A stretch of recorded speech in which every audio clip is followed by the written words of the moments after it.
Hello আমার প্রিয় বন্ধুরা, আশা করি সবাই অনেক অনেক ভালো আছো। আমি তোমাদের ভালো রাখতেই তোমাদের জন্য সব নতুন নতুন গল্প নিয়ে আসি। তো তোমরা প্লিজ আমার চ্যানেলটি সাবস্ক্রাইব করে দাও। আজ তোমাদের শোনাবো মেলাতে গিয়ে কিভাবে কি করলাম সেই গল্পের দ্বিতীয় অংশ। তো চলো আর দেরি করে না মূল গল্পে চলে যাই।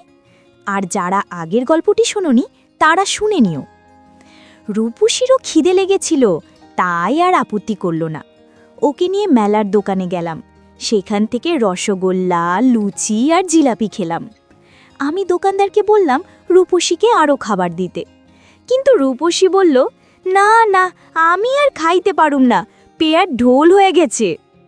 আমি আবারও ঠাট্টা করে বললাম, এখনও তো আসল জিনিস খাওই নাই, তাই এই অবস্থা। রূপসী আমার উড়ুতে একটা জোর চিমটি কেটে বলল, আবার ফাইজলামি। আমি বললাম, তাড়াতাড়ি চলো, তোমার স্বামী আমাগরে ওখানে খুঁজব, যদি দেহে আমরা নাই বসির মিয়া পাগল হয়ে যাইব। আমরা আবার আগের জায়গায় ফিরে এলাম। লোকজনের ভিড় কমে গেছে, ওখান থেকে অনেক দূর পর্যন্ত দেখা যায়।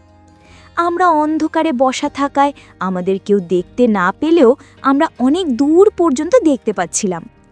বসির ফিরে এলে আমরা দেখতে পাব। শীত আরও বেড়ে গেছে, রূপসী রীতিমতো কাঁপছিল। আমি বসলে রূপসী উষ্ণতার জন্য আমার গায়ে গা লাগিয়ে বসল। জায়গাটা একেবারেই নির্জন। আমি আর লোভ সামলাতে পারলাম না। রূপসীর বাম হাত টেনে নিয়ে চেপে রাখলাম। রূপসীও ওর ডান হাতে আমার ডান হাত জড়িয়ে ধরে আমার কাঁধে মাথা রাখল। আমার ডান কনুয়ে ওর নরম চাপ অনুভব করলাম, ফলে আমার চাপ আর থামিয়ে রাখতে পারলাম না। আমি পা উঁচু করে বসলাম, যাতে লুঙ্গিতে তাঁবু না তৈরি হয়। রূপসীর গরম শ্বাস আমার গালে আর থুতনিতে লাগছিল। ওর শরীর থর থর করে কাঁপছিল। আমি ওকে আরেকটু গরম করে দেওয়ার লোভ সামলাতে পারলাম না। আমি আমার মুখ ডান দিকে ঘুরিয়ে বাম হাতে ওর থুতনি ধরে মুখটা একটু উঁচু করে ওর নাকে আলতো একটা চুমু দিলাম। ঠিক এই সময় আমি বশিরকে দেখলাম, এদিকে ওদিকে তাকিয়ে আমাদের খুঁজছে। কাবাব মে হাড্ডি আর আসার সময় পেল না। আমি সে কথা রূপসীকে বললাম, কিন্তু রূপসীর নড়ার কোনো লক্ষণ দেখলাম না। আমি এবারে ওর মুখোমুখি হয়ে দুই হাতে ওর মাথা ধরে আদর দিয়ে বললাম, তোমাক বালবাইসা ফালাইছি রূপসী, তোমার বিয়া না হলেই বালা হইতো। রূপসী আমার মুখের দিকে ফ্যাল ফ্যাল করে তাকিয়ে থাকলো, তারপর চোখ মুছল। সর্বনাশ, মেয়েটা কাঁদছে। আমি ওর চোখ দুটোতে চুমু দিলাম আর ওর চোখ মুছে দিলাম। ও একটা দীর্ঘ শ্বাস ছেড়ে বলল, চলেন যাই। তারপর ওকে নিয়ে বশিরের দিকে হাঁটা দিলাম। রূপসী আমাকে জড়িয়ে ধরে রাখল। যখন আলোতে এলাম তখন ছাড়ল। বশির সম্ভবত টাকা জোগাড়ের চেষ্টা করেছে জন্য ওর দেরি হয়েছে, কারণ সে টিকিট কাটার জন্য পিড়াপিড়ি করছিল। কিন্তু আমি ওকে টিকিট কাটতে না দিয়ে নিজেই কাটলাম। বশির দুটো চাদর এনেছিল, বলল, বাড়ি তার চাদর নাই, দুইটাই ছিল, নিয়ে আইসি। সিদ্ধান্ত হলো আমি আর বশির একটা আর রূপসী আর একটা চাদর ব্যবহার করব। আমরা আর দেরি না করে প্যান্ডেলে ঢুকলাম। একে তো যাত্রাপালার প্রথম শো, তার উপরে মেলারও প্রথম দিন, প্রচণ্ড ভিড়, ঠেলা ঠেলি করে ঢুকতে হলো। আমি বশিরকে লাইনের আগে দিয়ে তারপরে রূপসী, তারপরে আমি দাঁড়ালাম। ভিড়ের ঠেলায় রূপসীর সাথে আমার লাগছিল। আমরা গ্রাম্য পরিবেশে মাটিতে বসার টিকিট কেটেছিলাম। দেখলাম ইতিমধ্যেই সব জায়গা প্রায় ভরতে গেছে। আমি বশিরকে বললাম একেবারে পিছনের দিকে বেড়া ঘেঁষে বসার জন্য। আমি ইতিমধ্যেই সিদ্ধান্ত নিয়ে ফেলেছি যে করেই হোক আজ রাতে আমি রূপসীকে, তাতে যত রিস্ক নিতে হয় নেব। মঞ্চ আমাদের থেকে অনেক দূরে, তবুও বেশ পরিষ্কার দেখা যাচ্ছিল। রাত 10টার দিকে শুরু হলো নাচ। যাত্রাপালার নাচ যারা না দেখেছে তাদের সে নাচ সম্পর্কে তথ্য দেওয়া খুবই কঠিন।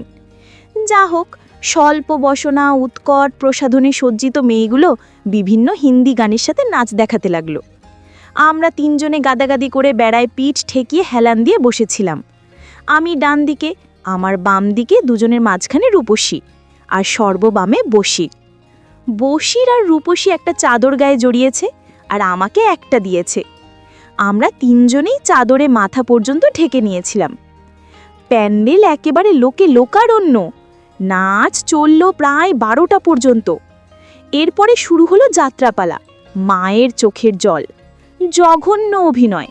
কিছুক্ষণের মধ্যেই আমাদের সামনে প্রায় 7-8 গজ জায়গা খালি হয়ে গেল। আরও কিছুক্ষণ পর আমি নাক ডাকার আওয়াজ পেলাম। তাকিয়ে দেখি বসির হাঁ করে ঘুমাচ্ছে। আমি রূপসীকে ডেকে দেখালাম। ও হেসে বলল, উনি রাত জাগতে পারে না, ঘুমায় যায়। আমি আশপাশ থেকে কিছু খড় গুছিয়ে একটা পুটলি বানিয়ে রূপসীকে বললাম, বেচারা কষ্ট করে ঘুমাচ্ছে, এইটা হের মাথায় বালিশ বানায় শুয়ায় দাও। রূপসী পুটলিটা হাতে নিয়ে বসিরকে ধাক্কা দিয়ে জাগালো এবং শুতে বলল। বসির মুহূর্তের জন্য চোখ খুলে পুটলিটা মাথার নিচে দিয়ে শুয়ে পড়ল। বসির শোয়ার সঙ্গে সঙ্গে রূপসীর গা থেকে চাদর সরে গেল। একজন শোয়া মানুষের সাথে আরেকজন বসা মানুষ কখনো একটা চাদর গায়ে দিতে পারবে না। এই ক্ষেত্রে ঠিক সেটাই হলো। রূপসী রাগ করে বলল, নাদান একটা। আমি এই সুযোগটাই চাইছিলাম। আমি আমার চাদর ফাঁক করে রূপসীকে ডাকলাম। কথায় বলে শীতের কাছে সবাই কাবু। রূপসীও বিনা আপত্তিতে আমার চাদরের মধ্যে ঢুকে গেল। আমি আমার বাম হাত দিয়ে ওকে জড়িয়ে বুকের সাথে টেনে নিলাম। আমাদের মাথা চাদরে মুড়ি দেওয়া থাকায় দূর থেকে কেউ বুঝতে পারবে না যে আমার সাথে একটা মেয়ে আছে। তাছাড়া জায়গাটাও ছিল একটু অন্ধকারাচ্ছন্ন। তাছাড়া দর্শকরা সবাই যাত্রায় মগ্ন। আমি আমার বাম হাত দিয়ে ওকে আমার শরীরের সাথে চেপে রেখেছিলাম। আমার বাম হাতে আমি ওর বাম হাত ধরে রেখেছিলাম। ওর শরীরের স্পর্শে আমার বাড়ার বেড়ে গেল আর টন টন করতে লাগলো। আমি আর দেরি করলাম না। আমার বিশ্বাস ছিল রূপসী আমাকে দিয়েছে যখন, তখনও সব কিছুই দেবে, কিন্তু অবশ্যই আমাকে সেটা আদায় করে নিতে হবে। ও যেচে আমাকে সব হাতে তুলে দেবে না। সুতরাং আমি রূপসীর বাম হাত ধরা আমার বাম হাত থেকে ছেড়ে দিলাম আর ওর বাম হাতের নিচ দিয়ে হাতটা ঢুকিয়ে দিলাম। রূপসী বাধা দিল না, দেবে না। আমি চাদরের নিচে মুখ টেনে এনে বারবার আদর দিচ্ছিলাম।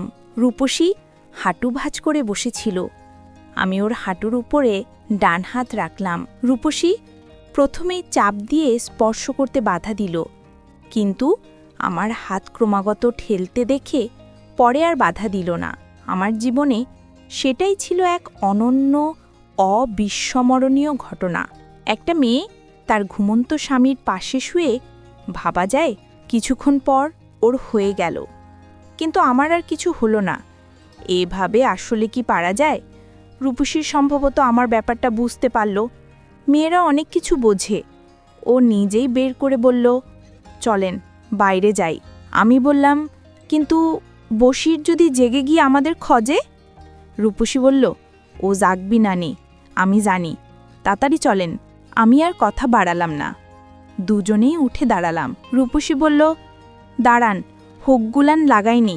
আমি দুষ্টামি করে বললাম, খোলাই থাকুক না, চাদরের নিচে কিডা দেখবি নে।